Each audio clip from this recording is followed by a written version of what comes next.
Hello and welcome to our viewers from around the world. This is People, Politics and Power. I am Imonia Marere. In the wake of the military coup d'etats that have rocked Africa in recent years, particularly in Guinea, Mali, Burkina Faso, Chad, and recently in Niger and Gabon, questions have been asked about the suitability and/or operationalization of liberal democracy for and in African societies. The originators of classical liberal democracy, such as Thomas Hobbes, John Locke, and Montesquieu, describe it as a representative system with protection for individual liberty and property and by the rule of law. It emphasizes the separation of powers, an independent judiciary, and a system of checks and balances between branches of government. Liberal democracy also guarantees multi-party systems with at least two viable political parties. It is conceived as a system that enables the populace to freely choose a country's leader and policy options. The opposites, of course, are autocracy and absolutism, amongst many others. Now, almost all African countries had in the past 2 decades migrated to or sought to transit to democracy with various degrees of success or failure. This has raised the question of its viability in African societies. Has liberal democracy failed Africa or failed in Africa? Why is liberal democracy thriving in settled societies but appears to be floundering in many African states? Is the fault with democracy or its operators in Africa? Did Africa copy hook, line, and sinker a system that is alien to it? Some scholars have advocated that perhaps if African states adopted the variant or option of proportional representative democracy, which in their view is more inclusive, instead of the winner-takes-all presidential and parliamentary systems, they just might begin to get democratic governance right. In their thinking, proportional representation is closer to the traditional African democratic norm, which guarantees greater participation and societal stability. Yet some others say Africa, and indeed humanity, has advanced beyond Africa's ancient political systems and should learn to embrace modernity, including liberal democracy, with its accompanying value systems as has been demonstrated in the settled societies.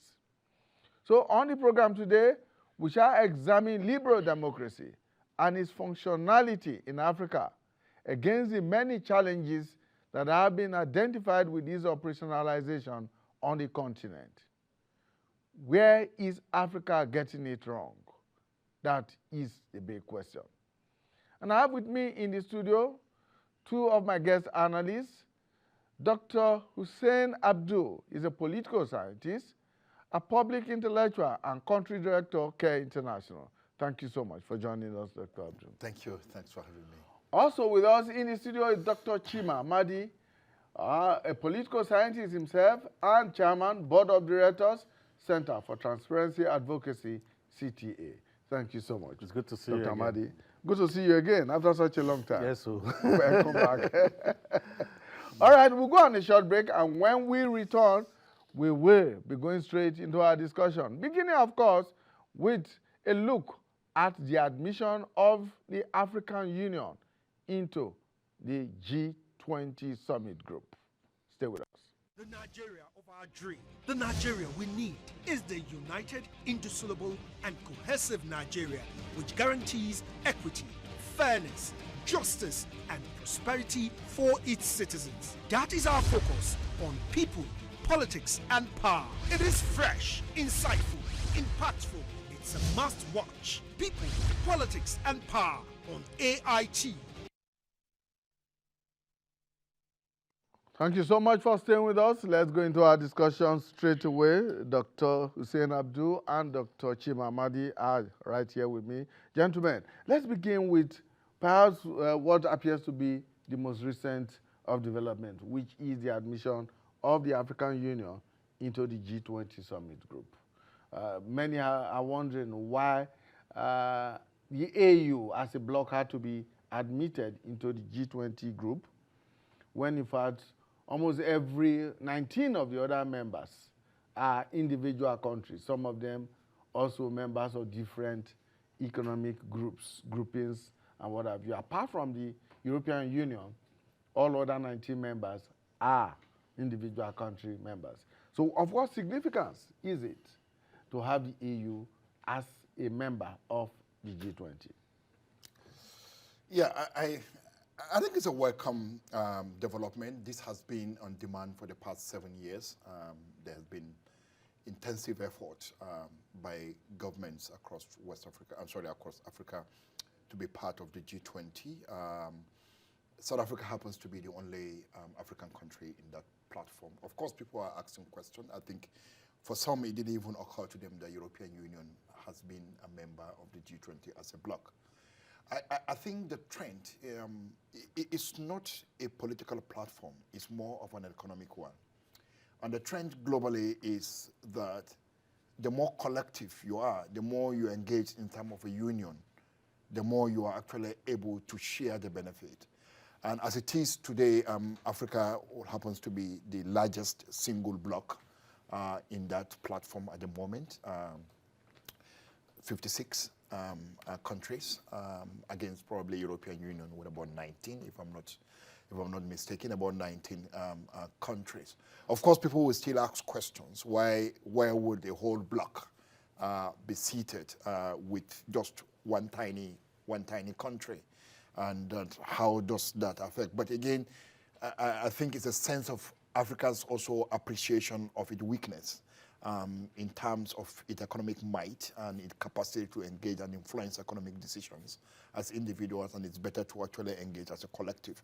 I may have my misgiving, particularly not just necessarily in terms of the membership, but in terms of what the G20 actually stands for in the global political economy.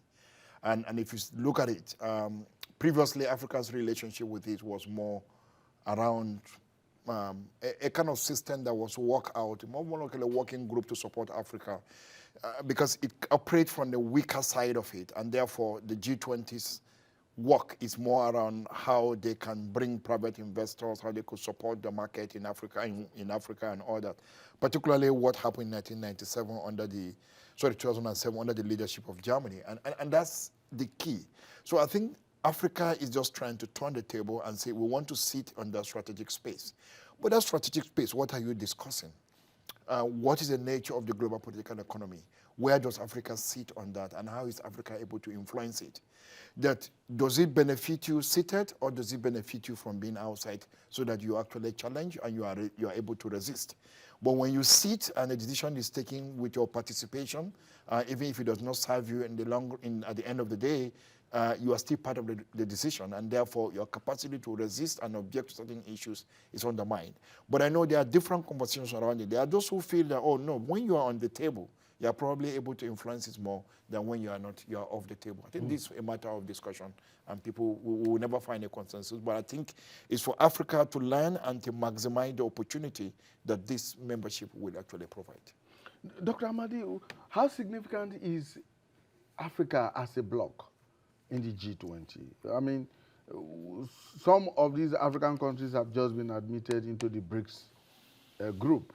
And here we are, the entire African bloc, all 50-something members of the AU, now one member of the G20. Yeah, I'll take it up from where my friend Hussein it stopped. You see, the truth is there are people who feel that the G20 in itself is in decline, and because of the various, politics, geopolitics, around a emergent China with a strategic partnership with Russia, that relationship deepening as as the U.S. economy is tottering, you know, and Americans' influence and role in Ukraine. So people are beginning to think that, okay, maybe the G20 is not asserting itself. However, the truth is that admitting Africa as AU, as a body, is a step in the right direction. And the reason is this. We will take an example, a cue from, for example, the economic partnership agreements, where African countries were admitted in their individual rights, in their individual policies. And then many of these African countries lack the capacity to engage, because like Hussein said, this is an economic body, more or less, beyond the politics. It's economic, it's political, strategically, politically. But it all boils down to economy, it boils down to, foreign relations and all that.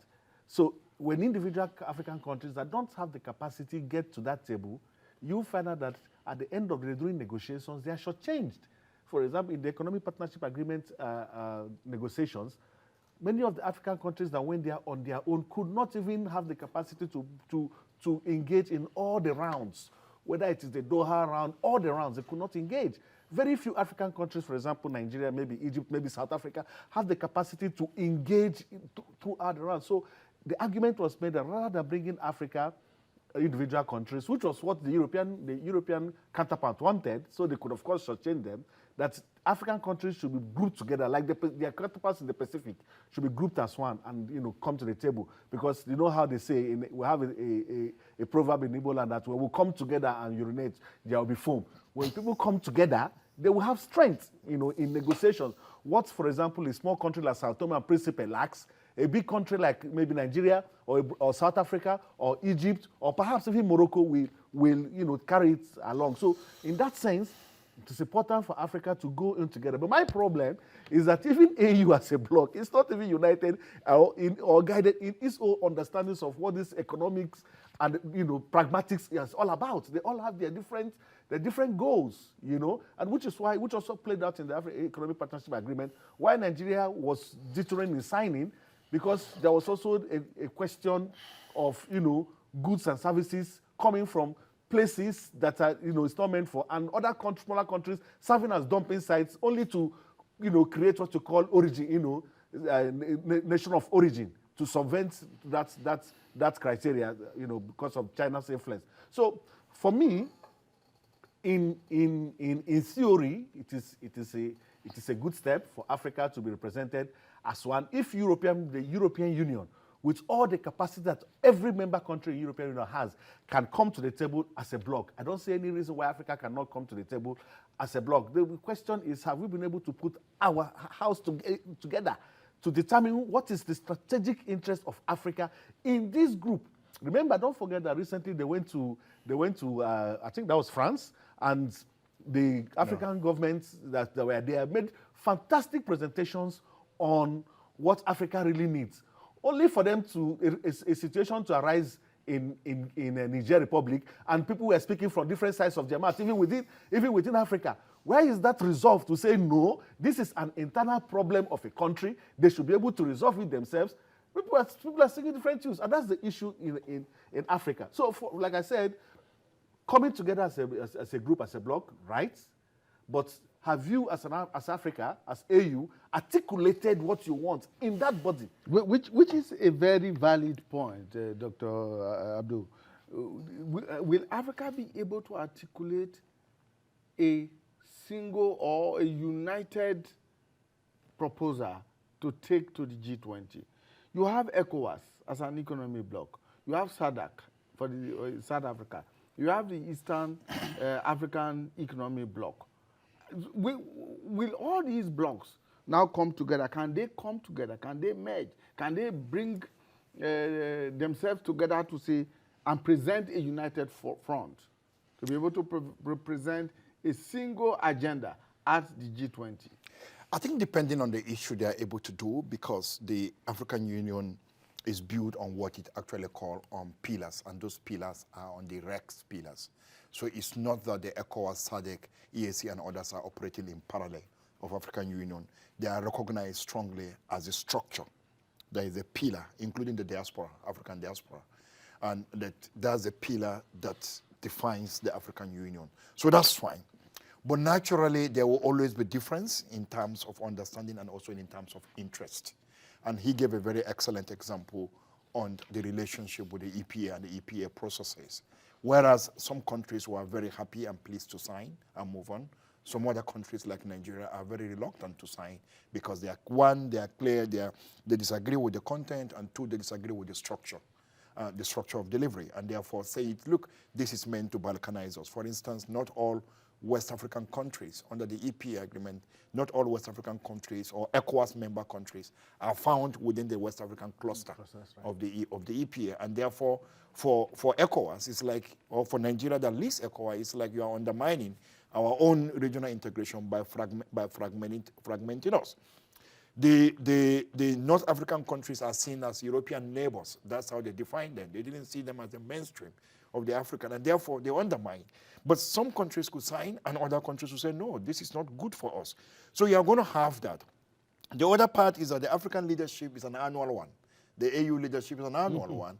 For instance, this struggle for membership started during, became deepened during Macky Sall's leadership, the Senegalese president, and now is the Comoros president who actually got the membership. But by next year or so, it changes. Another leadership which will emerge, and so that could create the challenge of representations and engagement, because not all Africans have that capacity. African leaders, like any other world leader, other part of the world, not all are able to engage excellently the way people actually would like to see.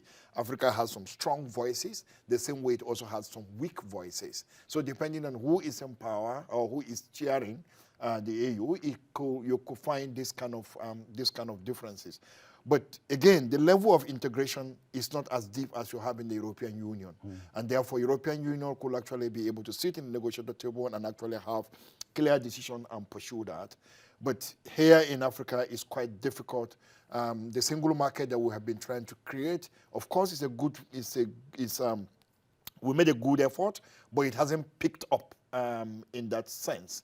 The intra-regional trade is still relatively weak in that sense. So Africa still remains a market for the outside world than it is for the inside African kind of thing. So you may find those differences, but I think depending on the issue at stake, sometimes Africans have the capacity to decide on something and push it. So like the European Union, should the AU Commission, for instance, not be at the driver's seat of this, rather than depend on the annual leadership changes that come around, with a president or a head of state from one place becoming sitting at the head of the AU? I was going to say that the president of the African Union, looks at the, what you call what's the other kind of government, where you have a prime minister, you have the parliamentary system, you have the president who goes to function, says the nice things, ceremonial, while the person who does the job is the prime minister, and they have the executive. So, and that's the kind of arrangement. The African Union Commission, you have, the head of the commission, I think it's a South African now. Yeah, South African. But then again, you cannot divorce the headship or the activities of the commission from the leadership of the union. You can't divorce that. It works together. You have to look at the body language of your president. You have to understand what's going on, and then you go in that direction. Again, even if you have an African Union, commission, there's also issues, and like Hussein pointed out, the issue of integration. That has been a problem. You've not been able to integrate the huge African market. We are quick to say that, it's one of the second markets, in the world. But no, intra-regional, trade is some of the lowest around the globe. Yeah. You barely trade with other blocks, but you don't even trade within. In ECOWAS, for example, you have a 300 million strong market. It's barely utilized. So that issue of integration, that issue of aggregation of the entire, the whole gamut of what Africa wants, is something that, well, the African Union Commission chairperson and his team may be able to, on paper, like we were talking about the pillars, but when it comes down to pushing positions, the politics always triumphs or trumps the, the technical, as it were. And then perhaps that is why you see the politics of South Africa having been there for a long time, and then Africa coming in as a bloc, in their own right. But for me, again, and I think that, like Hussein said, the various economic blocks could actually complement each other, if only Africa is able to say what indeed is our critical needs. Right now we're talking about migration is an issue. Free movement of our people, that's an issue. We're talking about the markets, opening up markets for African goods, removing the various hurdles to trade for African countries. These are the issues that we need to talk about, and also talking about value. We need to move away from dependency to value addition. What are those hurdles? And most importantly, the issue of lack of interference in the politics of Africa, our internal democracy. But however, like I said, the most important thing is to have a seat there. When you have a seat there, we also places, the other bodies will also need to have a seat. For example, we're talking about the United Nations Security Council. Even if Africa is given a seat as one, it's a step in the right direction. We are still not there, but this is a very big step.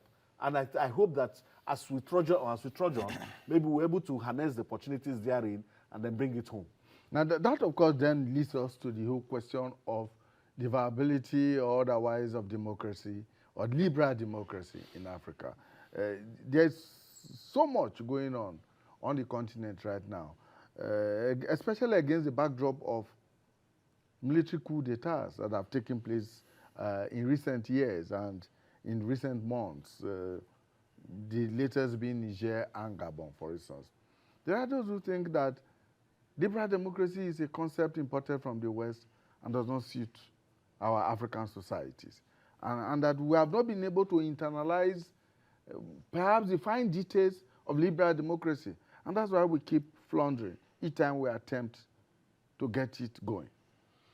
Well, first of all, let's establish the fact that democracy is in decline globally, all over the world. Democracy is in decline. You just can't do it. And then if you also want to define democracy, you don't use one parameter to define democracy, which is elections or the change of government from time to time. There are other key components of democracy.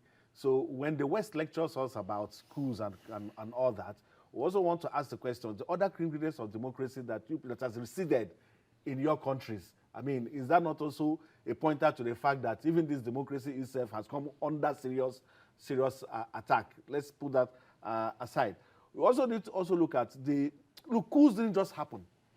Many of these countries where they are beginning to have coups as a last option have been persevering for so long.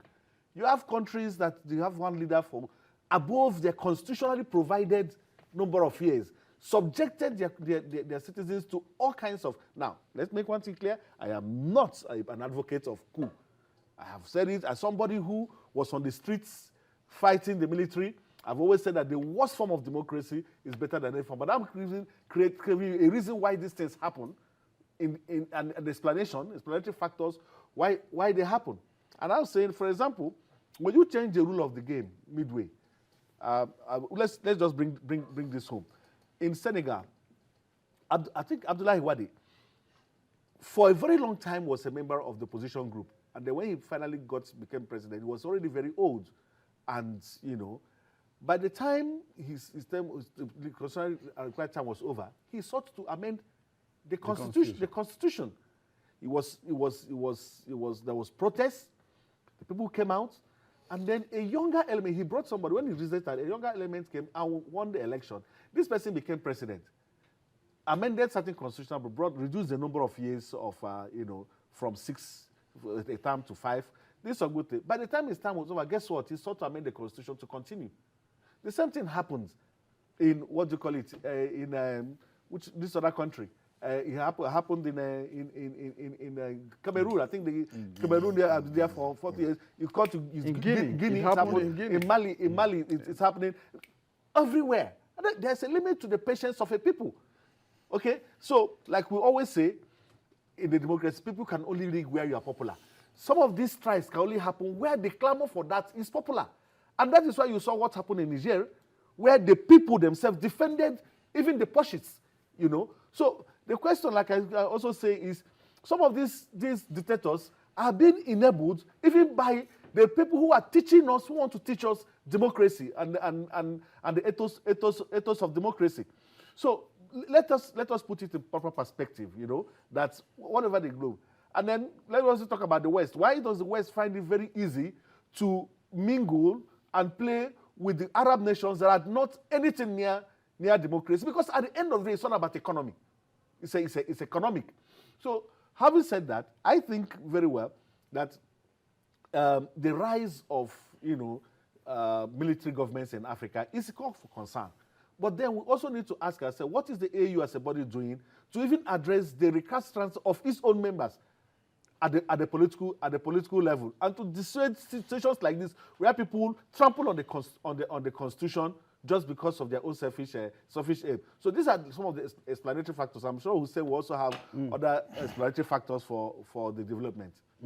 There are those who think that perhaps liberal democracy is not actually meant for the African society, and that the fact that we abandoned our own Asian democratic practices to copy hook, line, and sinker what is being brought from the West may just be what is responsible for the floundering of democracy on the continent. Yeah, you know, and thank you, Chima, for actually sharing this and for putting that clearly. You know, I'm not a fan of people who romanticize the past and actually present it as the best. Culture generally is very dynamic and it changes. And if we actually, as Africa, we are referring to our systems of the past, which of them are we referring to? Because there are centuries of them. And over those years, there have been series of changes around. So which one? Is it the last one that was in operation at the time the colonialists came, or the ones before it? So if you don't understand, it's not that it's a static polity, that there is something to pick from. Yes, many African societies, a lot of them were Republican.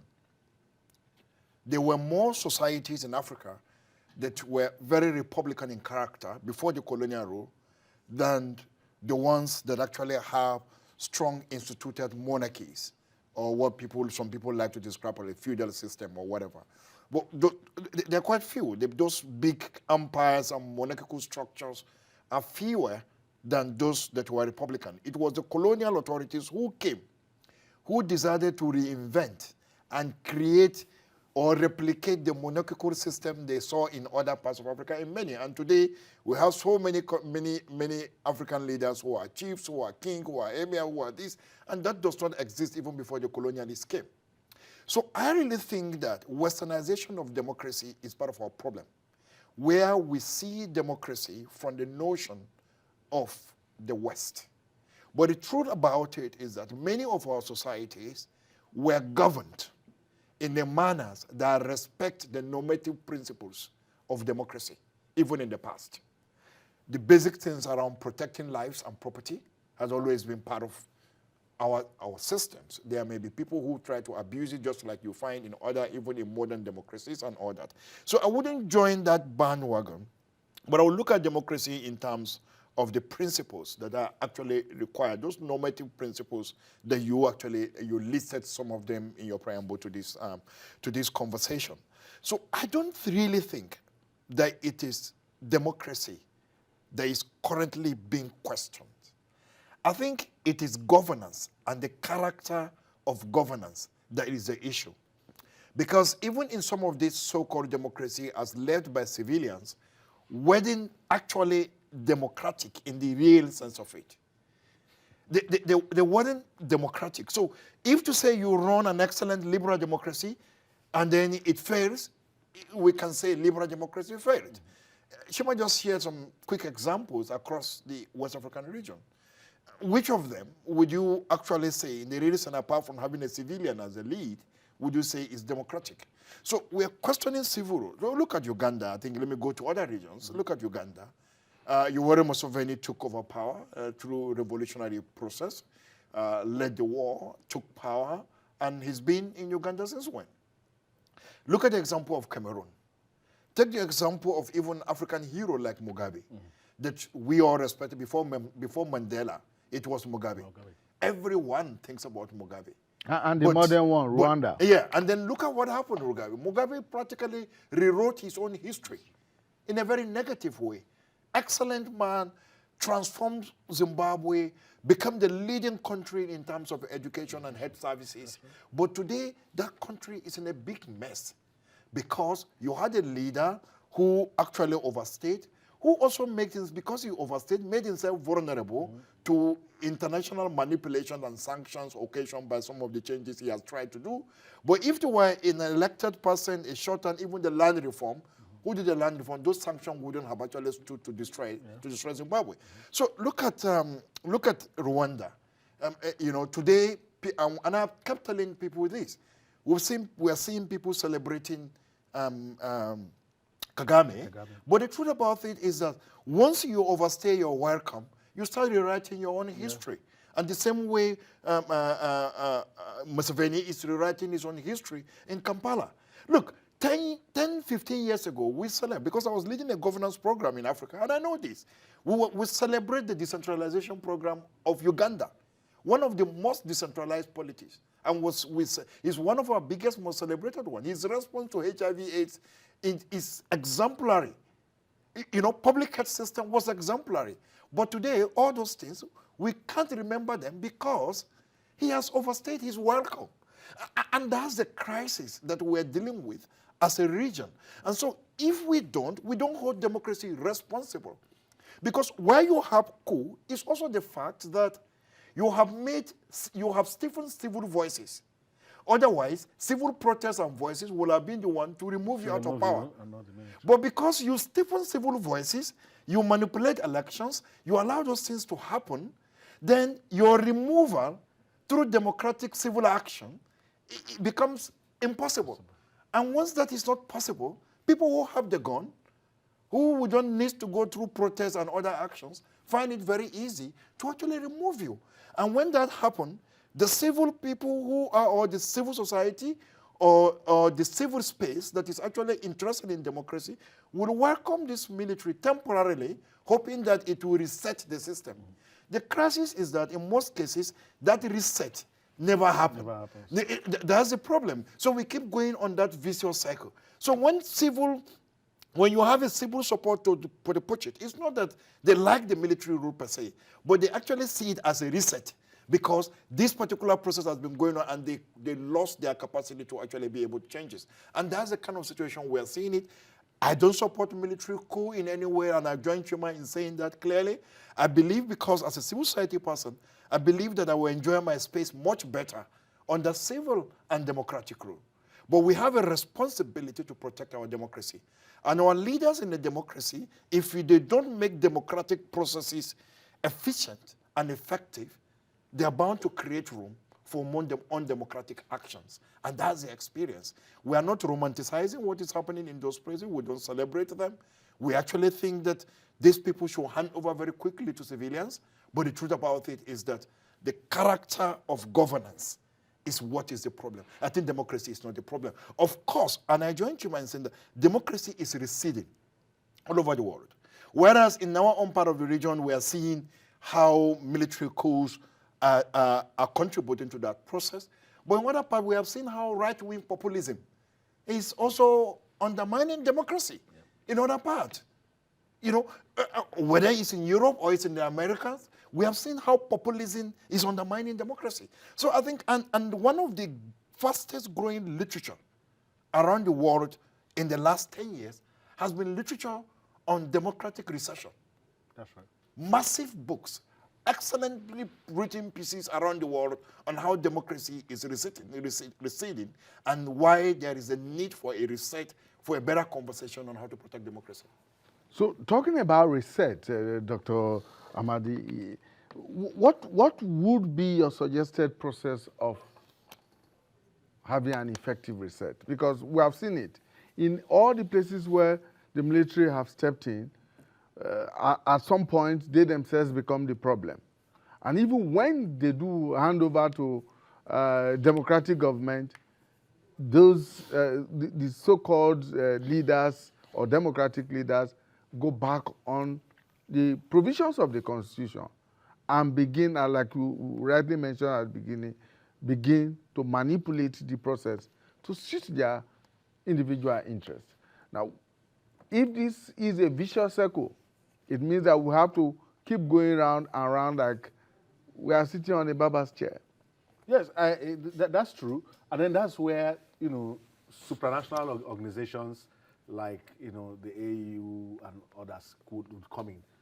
You would expect that rather than, for example, the initial posture of ECOWAS in handling some of these issues. Maybe if the initial posture was to create, you know, the atmosphere of, look, we are going to bring down the hammer if you don't do this. Well, I would say, all right. But then the idea is something happened, something was triggered by something. Then the next thing to do was to guide the easy exit of these pushes and make it in such a way that, you know, they don't stay there to begin to benefit too much from the perks of office, and they begin to have, you know, a la Abacha, conversion of themselves into civilian, you know, leaders, and you know the drill. But have a way of easing them out. In Nigeria, we had a situation like that. Abdulsalam Abubakar, 9 months, and it was over. And that is what we are enjoying today. Have we had the best of rights? No. But as we start along the way, we are making corrections. You know, we are learning. So you would think that there would be like a big brother, that the AU, the ECOWAS, and other bodies should play, even though that should play that kind of role, you know, a big brother role to guide and let them exist. But that has not been the case. When you have a situation where people dig in, if care is not taken and if the right is not done, you're going to have a regional war in Niger, you know, with all kinds of proxy wars. But I thank God that you know, calmer heads is beginning to you know, to come to bear.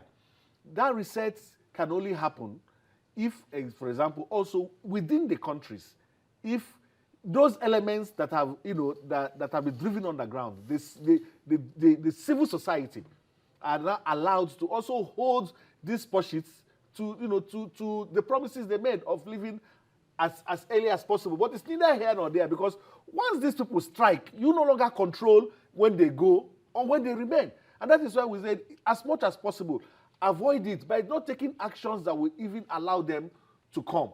And some of these actions, you know, Hussein has brilliantly, you know, elucidated them.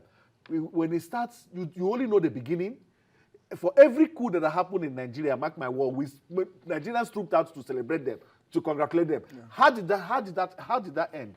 It never ended well. And that is the way it's all over. There are very few where people they came in, did what they had to do, and returned. Very few. So it's better not to even allow it. And you have to look at the signs. When even within our country, and I've said it here in different occasions, there are different components of democracy. The issue of free speech, the issue of the free press, so many things to look at it. Where you begin to stifle these things, it doesn't happen overnight. It's a gradual process. You start by curtailing speech, you curtailing the press, you curtail this, you curtail that, and it begins to grow. Then the descent, once it snowballs, you no longer know where it will lead. So for me, I will call upon the groups like the African Union, groups like the ECOWAS and the rest of them, to right now play politics, which is what the organization is all about, and set up very powerful groups of powerful individuals. There's this group, the group of former African presidents. Get them together, let them talk to these people, and let them understand the fact that we understand why you struck in the first instance, but it's also important that you return back to your constitutionally provided place, which is the defense of the country and not the rulership of the country. It's already working with the various missions to Niger, the various spiritual missions and the traditional missions. There's already a tour unlike what we felt that by now, food war will have been escalated there, but it's working. I would just pray that it it takes deep roots and works totally. Was that not what the AU peer review mechanism was meant for? To peer review leaders, African leaders, presidents, heads of state, and what have you. But it appears that that initiative has crumbled. Yeah, it did. It has crumbled. One is a peer review to peer review governance, and there are different mechanisms that you assess in that, and I have participated in those review processes in the past. But it is voluntary. So it's voluntary accession. It's not a mandatory. It's not a mandatory thing. So in those days, you find African leaders who are very ready to volunteer and actually ask for that assessment. But these days, Ghana did, I think Nigeria did. Yeah, so Rwanda did at the front. But now you don't, that culture is lost, and people are not, or governments are not making themselves available for that accession. Yes, of course, African Union has signed it on protocol on democratic governance and on elections issues. And before then, ECOWAS had actually had that with its protocols, so supplementary protocol on conflict management, and so basically, which was part of the lessons learned from the Liberian crisis and the Sierra Leonean crisis before that came up. And African Union learned from ECOWAS and also decided to roll out that, and it's now enforced. But again, the challenge with our regional institutions or supranational bodies is that they end up becoming the clubs of the heads of states than a proper integration, people-to-people's integration. So when you don't have people-to-people properly integrated, what you end up happening is a club of leaders who actually work really, really hard to protect each other. And that's the challenge that we have actually seen. So they work mainly as a club, and all they do is to protect each other. You have an Eyadema dies, and then you have another younger Eyadema takes over very quickly. And then an Obasanjo and John Atamiris could say, oh no, Eyadema, you didn't take over properly. And then they go, they patch off an election. And then Eyadema Jr. takes over. And now he's there. How many years now? So, and we're still counting, almost akin to what you saw probably where is this country where they have the recent coup and Gabon. Gabon, almost akin to what you have in Gabon, that people only know two heads of states in their life. So you for find anyone who is 50 years exactly. and below, they have known only the Bongos all their lives. Yes. So it's like Togolese, only know the Yademas. So that's basically the kind of situation. So when you become that club, so what you need is to have a proper people-to-people's integration. When you have that, you're actually able to hold governments to account. And if you are not able to do that, because in this Westphalian structure of sovereignty and all that, it can be very challenging. Even European Union is struggling with that. It's a big struggle for countries that have been taken over by right-wing populist government in EU. They're struggling. They were clearly seeing democracy being abridged in some of those countries, and they are not able to take any decisive action against them. I think ultimately what we need is a process that continues to strengthen the civil society, and working hard to expand the civic space. And leaders recognizing that you cannot stay forever, that if you don't allow for popular action, which is citizens' action, you will end up creating room for militarist action, like we are also seeing in other sides in some of these countries. Yes, as a regional body and supranational institutions, we need to find mechanisms of holding leaders to account. And part of those things is about commitment to the constitutions of those countries. You don't start engaging when coup occurs. You actually start engaging when, for instance, you see a government trying to amend a self-serving constitutional amendment where you want to have a third term, or you want to have an extended term. So, see, you can have a Cyril Ramaphosa in South Africa. They don't run a simple presidential elections like he's done. We do here. So there's a process around that. He goes there, he wins his elections, he can continue winning if he's actually winning, because that's what the Constitution says. If Nigeria runs a parliamentary system today, you are not going to be concerned whether somebody is going to have a third term. But you are very clear that you are able to manage some of those things. You can actually deal with the concern around winner takes all. The first past the post system is very weak in our kind of society, because one is susceptible to extreme manipulation, and two is that it allows for the winning team to take over everything. And when you take over everything, you are bound to create discontent. And when you create that level of discontent, you could easily align yourself with undemocratic forces that could actually undermine the democracy. So my sense is that, like, if you come back home like in Nigeria, is to say, look, can we begin to rethink our system again? Can we rethink our system? Is it possible? Yes, I know we practice the parliamentary system immediately after our colonial rule, but of course it has its problems. There were problems, no doubt about it. But it wasn't our popular decision to do away with it. It was a military decision. The military, we had money because it coincided. We recovered from civil war. And then that was the height of our boom in oil. We have money. Then the parliamentary system became too slow and too small for us.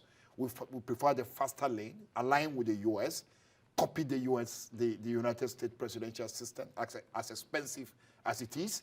And then we brought it here. And my sense is, can we get back to that system that allows that, look, you have a context, you can have multi-party presence in the parliament, you can have a prime minister that sits there in the parliament and his colleagues will actually ask the right question. I'm not saying it's not going to be abused.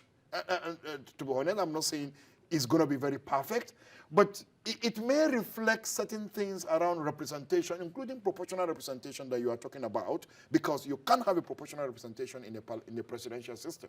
But it's easier done more in the parliamentary system, because you get a number of seats as a party based on the number of votes a percentage of vote that you are able to secure.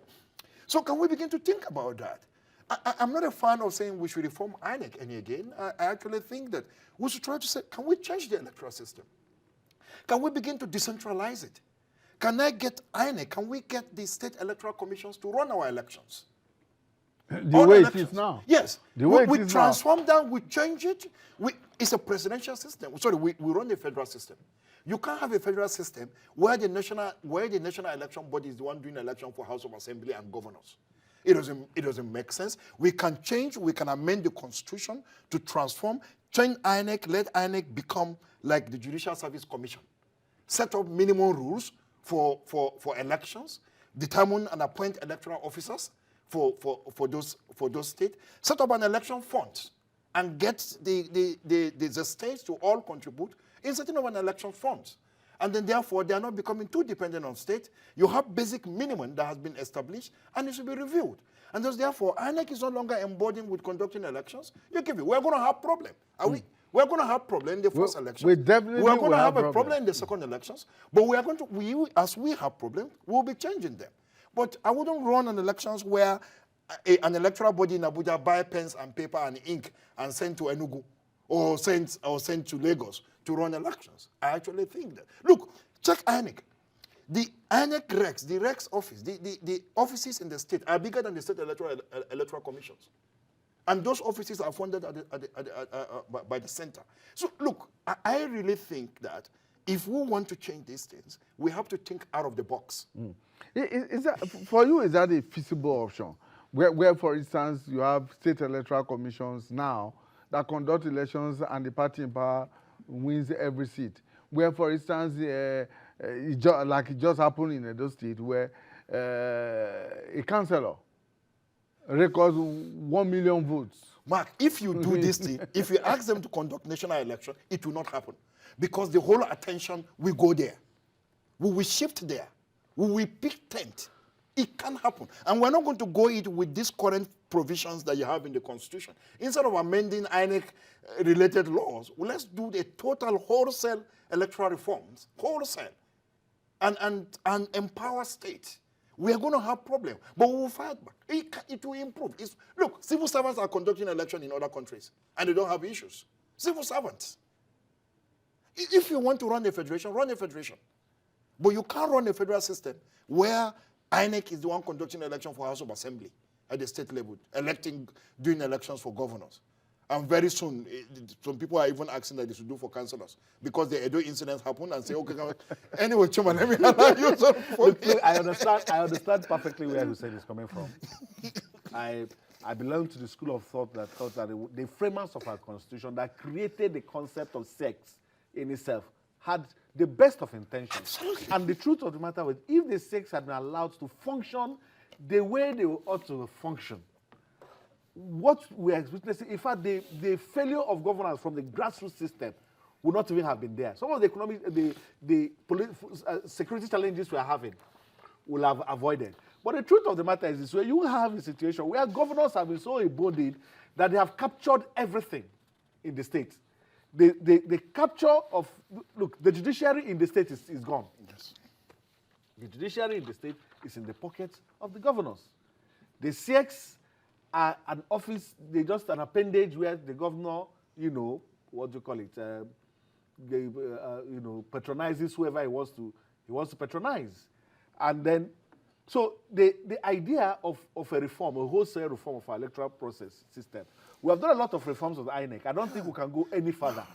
INEC, as it is now, is a machine that if we allow it to function with all the laws we have put in place, can guarantee the freest and fairest of elections that in our lifetime. There's even no democracy even within the political parties themselves. That is true. And the truth is this: even with, if you, and I'm sorry I'm bringing it, but if you read the judgment of the Court of Appeal, on the one that concerns with INEC, and look at INEC's performance, you will find out that the reforms that are put in place are working. And like I told somebody, I said, if INEC had not delivered, we will not have a situation where the ruling party right now lost an election. The truth of the matter is, the ruling party lost the election. If you look at the numbers, that's the so-called INEC that has been demonized. And the numbers are clear. In 2015, the APC won the election by 15 million. In 2019, they won the election by 15 million. In 2023, that number fell down to 8 million. They lost 6 million votes, which was benefited by the opposition party. But unfortunately, that number diluted across three political parties. Yeah. So if INEC was actually manipulating, creating number, all you need to do is to extrapolate. If you have 15 million, okay, let me just give them 14 million. It still works within the margin of error, and you go home. Yeah. So that shows that the reforms are working, whether it is technology, whether it is a problem, it's working. There's really certain things you can't do at the national level. That needs to permeate to and that's where I agree with you, say that if this thing permeates to the lower level, the state level, and to the local government. But then this is Nigeria. And that is why I say for this to happen, there has to be a holistic reform, not just along even the kind of, are we really ready to practice our federation? The federal system, and I tell anybody that Nigeria's federal system of governance is the best anywhere in the world, on paper. Yes. On paper. Nigeria is one of the only two countries that has 3-layered federalism, where you have the national, the state, and the state. I think it's only one of only 3 in the world, or 2. Okay? If you look at the laws, go and look at the provisions, the guards, undergirding the federal system. Fantastic. But you know where the problem is? In practice. Operationalization. Operation. Go and pick up the books of any political party on candidate selection. You can't beat it. But what happens? The political parties, they are determined for highest payer who becomes a candidate. Go to the courts. The highest number of law cases you have in court is pre-election matter over candidate selection. But go to their books. They respect their own laws that they set up themselves in the breach. In the breach. All right, gentlemen. I wish you had a lot more time. It was becoming very, very interesting and very, indeed, very enlightening. I have had Dr. Hussein Abdul. Dr. Abdul is a political scientist, public intellectual, and country director, Care International. Thank you so much. Thank you. And Dr. Chima Amadi, also a political scientist, and is the chairman of Board of Directors of Center for Transparency Advocacy. Thank you so much. And welcome back. Thank you so much. Thank you so much. Right, that's our program for today. Please join us again when we bring you a fresh edition of People, Politics, and Power. Bye for now.